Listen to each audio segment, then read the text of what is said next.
Your home might feel like the safest place on earth, but hidden in plain sight are toxic hotspots that most homeowners never even think about. These are areas where pollutants and chemicals and allergens build up to unhealthy levels and start to impact our health and wellness. The good news, once you know where these hidden toxins are, you can take steps to reduce your exposure and create a healthier home, one that supports your well-being. Let's take a closer look at the four most commonly overlooked toxic hotspots, what science tells us about their risks, and simple steps that you can take. Welcome back. I'm Amanda. I'm a building biology practitioner, a certified home inspector, and a healthy home expert. I'm the owner and creator of Healthy House on the Block, where I empower you with information to help you reduce toxins inside your space and create a home that actually supports your health and wellness, not one that slowly burdens it down over time. Today, we're going to talk about 4 rooms inside your house that have some of the most potent toxins, areas where toxins can build up very quickly. They're also rooms that we're spending a lot of time in. Of course, we're not just going to cover the toxins. I'm also going to give you a step-by-step plan to get these toxins out of your home and prevent them coming back in the future. The kitchen is where we nourish our families, but it's also a major source for indoor air contaminants that can sabotage your healthy house goals. Starting with cooking appliances to your storage containers, the kitchen harbors multiple sources of toxic exposure that people never really consider. First up is gas stoves. They release nitrogen dioxide, carbon monoxide, formaldehyde, and then fine particulate matter directly into our breathing space because we're standing right over the stove. Studies show that children in homes with gas stoves have a 42% higher risk of asthma symptoms compared to those without exposure at all. And what's even more concerning is even when turned off, gas stoves leak methane and benzene. These are 2 chemicals linked to cancer and neurological problems. There was also a recent study from Stanford University that found gas stoves emit methane pollution equivalent to having a car parked in your driveway that's driven 1,300 miles per year. So this makes a gas appliance one of the biggest obstacles when you're trying to achieve a truly healthy home environment. Next on the list is cookware and storage containers. Your pots, your pans, all those plastic bags that you're storing food in, they can be a significant source of chemical exposure in your house. So we want to avoid nonstick cookware. These contain PFAS, also called forever chemicals, because they literally don't break down in the environment or your body. These chemicals are linked to cancer, to liver damage, immune system suppression, and reproductive problems.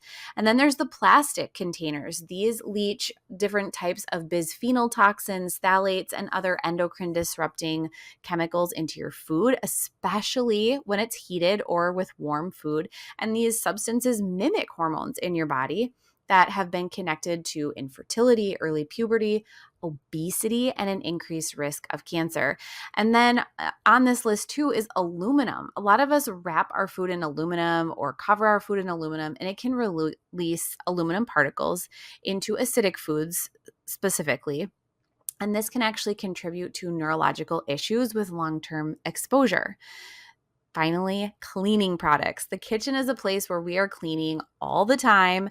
Conventional kitchen cleaners, a lot of degreasers, dishwashing detergents, they can release volatile organic compounds that can not only irritate your lungs, but cause long-term impacts that include organ damage, increased risk of hormone disruption, and immune system suppression.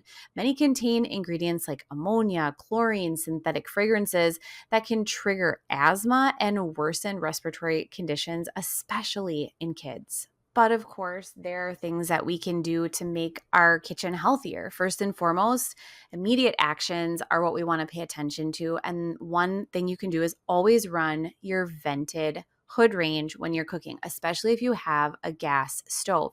You want one that exhausts outdoors. We don't want one that is just recirculating. Now, if you have one that's recirculating and you don't have one that's vented, it still is beneficial to get that air moving around, but then you want to open a window with it. So If you don't have a hood range that vents outside, definitely open a window. You can use a portable fan that will help direct fumes outside, but we want to get cooking fumes outside. These are very toxic when you're standing right over your stove. You can also cook on the back burners when possible to keep emissions further away from your breathing zone. And then obviously never use your stovetop or your oven to heat your home. You can also consider some equipment upgrades. So if you have Teflon or nonstick cookware, replace it with cast iron, stainless steel, or 100% ceramic options. I have so many options that I approve on the blog that you can shop almost any sort of material. You can swap out plastic food storage for glass containers with silicone lids or wood lids. You can choose wooden or bamboo cutting boards that are not glued together over plastic. And then install a carbon monoxide detector if you have a gas appliance, and have that somewhere near where you're going to be to give you an idea of what's going on in your air. You can also start swapping your cleaners out. We can do food grade ingredients to make your own cleaners, or you can go to EWG and find EWG verified cleaning products to clean your kitchen. Always choose fragrance free so that we're not bringing those toxins into our kitchen.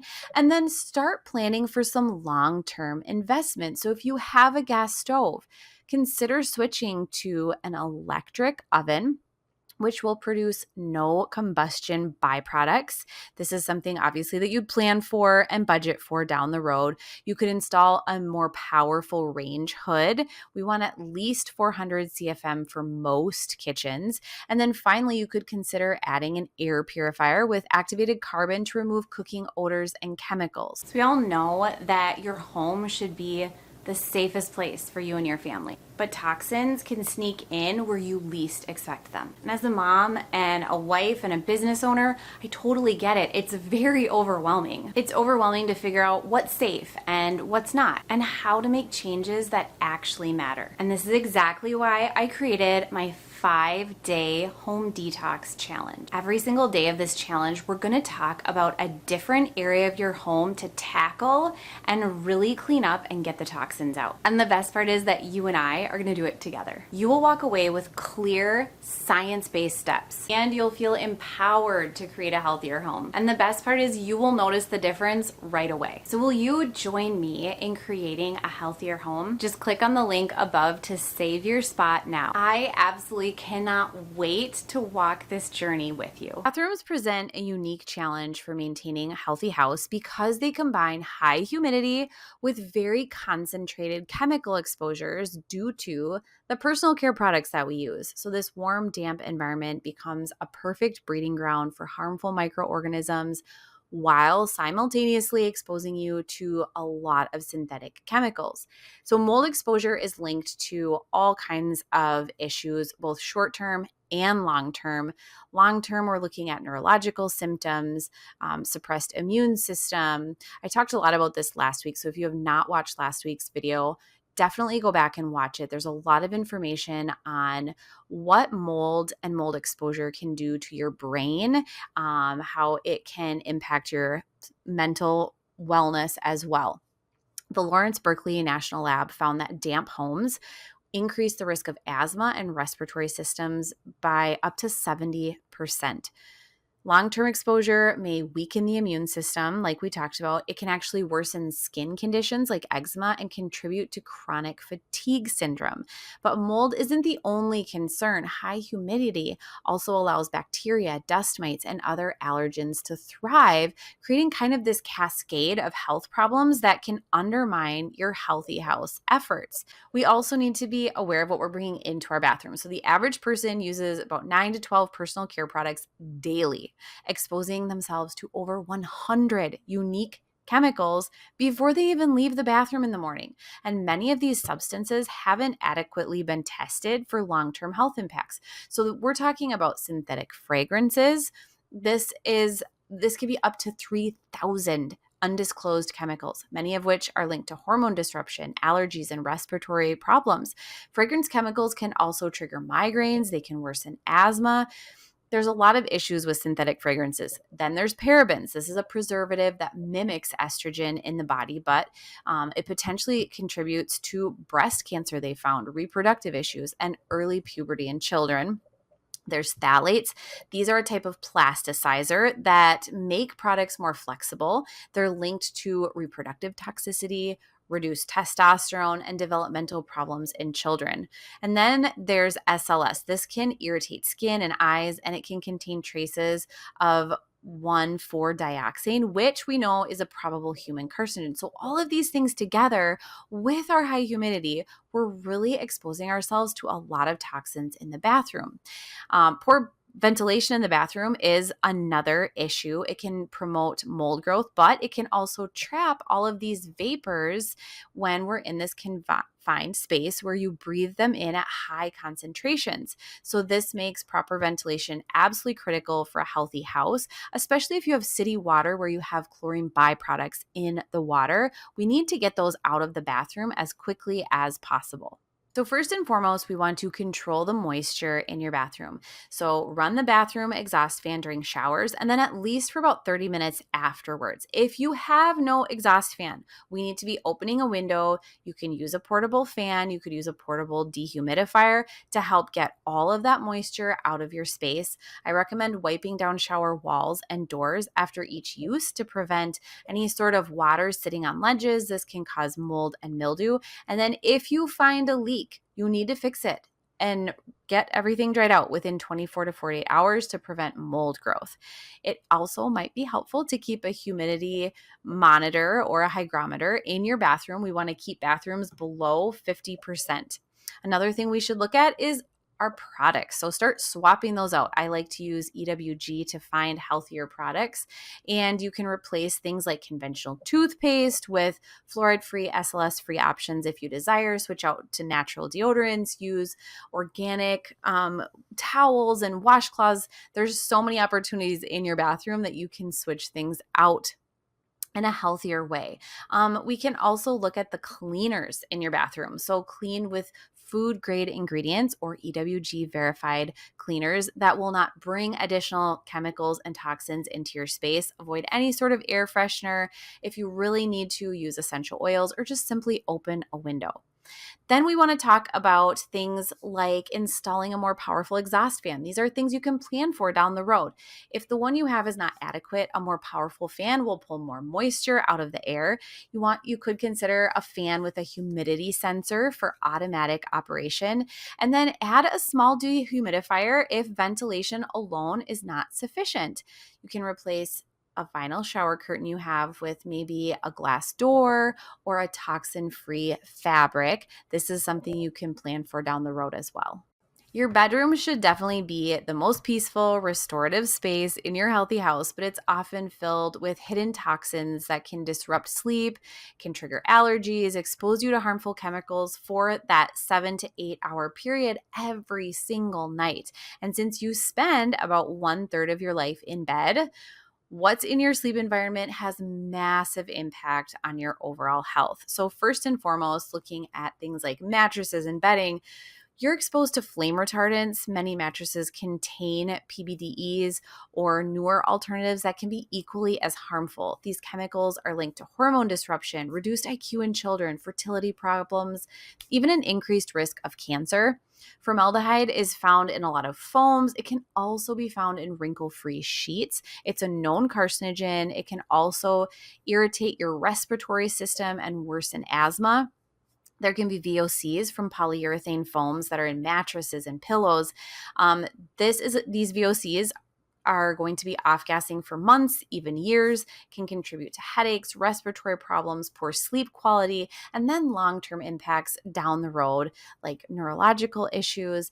There's also dust and allergen accumulation. So bedrooms collect more allergens than almost any other space in our home because of all of the textiles that we have in our bedrooms as well as the time that we spend there. So with dust comes pollen and outdoor allergens, toxins like phthalates and pesticides, dust mites. These are all toxins that are really hard on our body when we're being exposed constantly. We also want to pay attention to the electronics in our space. So it's not a traditional toxin necessarily, but EMFs and blue light create their own health problems that work against your healthy house goals. A lot of people are reporting that they're more sensitive to EMFs, especially when it comes to phones, tablets, and Wi-Fi routers. You can experience headaches, fatigue. It can contribute to a lot of sleep problems. And that blue light exposure suppresses melatonin production, disrupting your natural sleep and awake cycles, and contributes to insomnia, anxiety, and even depression. So in the bedroom, we can kind of break it down into two separate categories. We can plan for the future, for future investments, and then there are things that we can do right now. So we want to consider investing in organic cotton, organic linen, sheets that are free from chemical treatments. We want to look at pillows made from organic materials as well, like an all natural latex, a buckwheat, or an organic cotton. And if buying a new mattress is in your budget, definitely consider something that is GOTS certified, that has organic cotton or wool options, or a completely organic latex. This is going to be gold certified. You can also use mattresses and pillow protectors in the meantime, made from organic materials to create a barrier between you and the toxins that are currently in your mattress and pillows. We also want to start reducing allergens and dust. So this looks like washing sheets weekly, vacuuming, especially vacuuming your mattress, using a vacuum with a HEPA filter. You can replace curtains or wash them. If you can wash them, great. If you can, it might be worth it to replace them and just do blinds or shades that can get wiped down or washed. If you can keep pets out of your room, especially if they've just been outside, that's going to help reduce allergens and molds coming in from outside, and then use that allergen cover on your existing mattress and pillows. Any sort of air quality improvements are things you can plan for, but also do now. So we want to keep humidity right around 35%. This will discourage dust mites and mold. Open windows daily for fresh air circulation if weather permits it. If you have the opportunity to remove carpeting and go with a smooth surface flooring, I would highly recommend that. Add a HEPA air purifier too to help remove all of these allergens and particles. You can also make sure that your vents are uncovered in your bedroom. This is going to allow better airflow. And then start looking at electronics and light management. So remove all electronic devices from the bedroom. If you have to have something in your bedroom, have it at least 3 feet from your bed. Put your phone on airplane mode if you absolutely have to have it in your room. But I highly recommend trying to get it out of your room and see how it works for you. And then keep your bedroom temperatures lower. This is better for sleep. We want to consider maybe a white noise machine instead of apps on electronic devices, and then use blackout curtains and blackout shades for complete darkness. It's easy to think that laundry equals fresh and clean. However, most conventional laundry products actually add a significant toxic burden to not only your indoor air, but your clothing as well, which is ultimately taxing your body. So since cleaned clothes sit against your skin for hours upon hours each day, the chemicals used in washing and drying can become a constant source of exposure that works against your health and your wellness. So the first thing to look at are your detergents, your fabric softeners, dryer sheets, any sort of bleach or stain removers, anything that has a fragrance. We want to avoid these things. The fresh scent in most laundry products comes from a complex mixture of synthetic chemicals. Some are allergens, a lot are hormone disruptors, and they're very taxing on our bodies. So after washing and drying your clothes, they actually continue to off-gas the chemicals used in your products for days, even weeks. Fabrics sit on our skin, directly on our skin, and it's almost constant. We always have some piece of clothing on. So you're getting that constant dermal absorption of these substances. Now, it's particularly concerning for children's clothing because children have thinner skin and developing systems that are just more vulnerable to chemical exposure. It's also more concerning when we're talking about undergarments. These have the most direct contact with our skin, and we're wearing them most of the day. Bedding is another one we want to pay attention to because we're spending 6 to 8 hours breathing in next to our sheets, next to our bedding. So any chemicals on it, we're breathing them in while we sleep. And then workout clothes are another area we really need to pay attention to. Heat and sweat increase absorption of the chemicals from those fabrics. And many laundry rooms are also poorly ventilated, creating conditions for mold growth while trapping these chemical vapors in. So this combination is similar to the bathroom and can create a toxic hotspot that actually affects your entire home's air quality, working directly against you and your wellness. So first and foremost, we want to switch to completely fragrance-free EWG verified products. You can make your own products if you would like, use food grade ingredients if you can.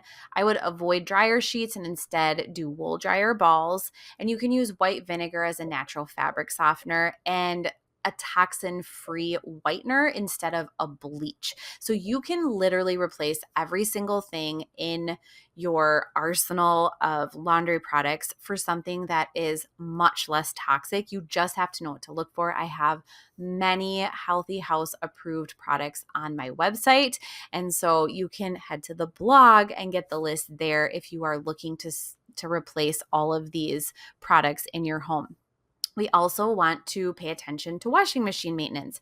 So your washing machine needs to be cleaned. You can clean it with a white vinegar or a baking soda to prevent mold and mildew. If you have the option to leave the door open to your washing machine, definitely leave it open to prevent any sort of mold growth.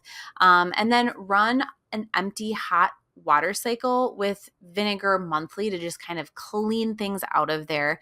We also need to look at the dryer. So the the vents can build up with lint. This can be a fire hazard. Consider air drying clothes when possible. However, I would do that outside. This can help reduce energy use and prevent chemical exposure that you wouldn't normally be exposed to. But make sure you're cleaning the lint filter and then also clean the dryer vent on the outside at least annually. And then finally, look at increasing the ventilation in the room. So if you do not have an exhaust fan in your laundry room, definitely consider it, or at least keep the door open when possible. Open a window to improve air circulation. If you have any sort of leak that you notice in your laundry room, fix it immediately. A dehumidifier can go a long way in a laundry area, so definitely consider using a dehumidifier so that you can pull moisture out of the air. So your body has natural detoxification systems, but they can become overwhelmed when dealing with constant low-level chemical exposures from multiple sources. So when your liver, your kidneys, and other detox organs are working overtime to process household chemicals, they have less capacity to handle other toxins from food, the environment, or even stress. And this is why addressing these 4 areas of your home is so crucial for creating a truly healthy house. It's not just about eliminating one source of toxins, but it's about reducing your overall toxic burden so that your body can function optimally. So there's a vulnerable population factor. Certain family members are going to be at a higher risk for a lot of these exposures. First and foremost, we have children. They have developing organ systems. They spend more time on floors. They put things in their mouths, and they have a higher surface area to body ratio. So this makes them really vulnerable when it comes to absorbing more chemicals per pound of body weight. Another group would be pregnant women. Chemical exposures during pregnancy can impact fetal development, particularly brain development, and hormone system formation. People with chronic illness, this is another group of people that may have compromised immune systems, respiratory conditions, or other health challenges that may be more sensitive to some of these chemical exposures. And then finally, elderly family members may have a reduced ability to detoxify chemicals. They're often on medications that can interact with some of the environmental toxins that we have in our homes. And then finally, there's a synergistic effect. So what makes these hotspots particularly dangerous is that chemicals don't act in isolation. When you're exposed to multiple chemicals simultaneously, like VOCs from cooking, plus synthetic fragrances from laundry, plus mold spores from your poor bathroom ventilation, they can interact in unpredictable ways, potentially creating more harmful effects than any single exposure would cause alone. So if you're feeling overwhelmed by all this information, you are not alone. Most homeowners don't know where to start when it comes to detoxifying their house. And the thought of addressing multiple toxic areas can feel really daunting. Now, this is exactly why I created a comprehensive free training that shows you how to tackle these toxic hotspots systematically without stress, without confusion, or expensive renovations. Because the truth is, you do not need to fix everything at once. Really, what you need is a clear plan, a prioritized plan that focuses on the changes that will make the biggest impact on your family's health first.